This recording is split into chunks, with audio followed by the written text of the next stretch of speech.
চা শ্রমিকদের বিভিন্ন দাবি দাবা নিয়ে এবার আন্দোলনে নামলো বিজেপি চা বাগান শ্রমিক সংগঠন বিটিডব্লিউ। আলিপুরদুয়ার জেলার বিভিন্ন চা বাগানের শ্রমিকদের বিভিন্ন দাবি নিয়ে গেট মিটিং করা হচ্ছে। আজ সকালে দেখা গেল আলিপুরদুয়ার জেলার কালচিনি ব্লকের সুভাষিনী চা বাগানে সমস্ত শ্রমিকদের নিয়ে গেট মিটিং করা হয়। শ্রমিকদের বিভিন্ন দাবি রয়েছে, সেই সমস্ত দাবি নিয়েই কিন্তু এদিনের গেট মিটিং।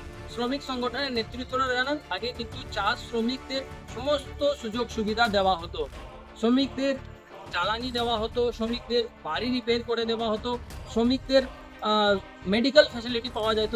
কিন্তু বর্তমান সময় এক এক করে সমস্ত ফ্যাসিলিটি বন্ধ রয়েছে, যার ফলে বিভিন্ন সমস্যায় ভুগছে চা শ্রমিকরা। এবার এই শ্রমিকদের সমস্ত দাবি পূরণ করার দাবিতে আন্দোলনে নেমেছে বিজেপির চা বাগান শ্রমিক সংগঠন। কালচিনি, সুভাষিনী সহ বিভিন্ন চা বাগানে কর্মসূচির মধ্য দিয়ে কিন্তু আন্দোলন শুরু হয়েছে। আলিপুরদুয়ারের চা বাগান থেকে অজয় শাহ, কলকাতা থেকে।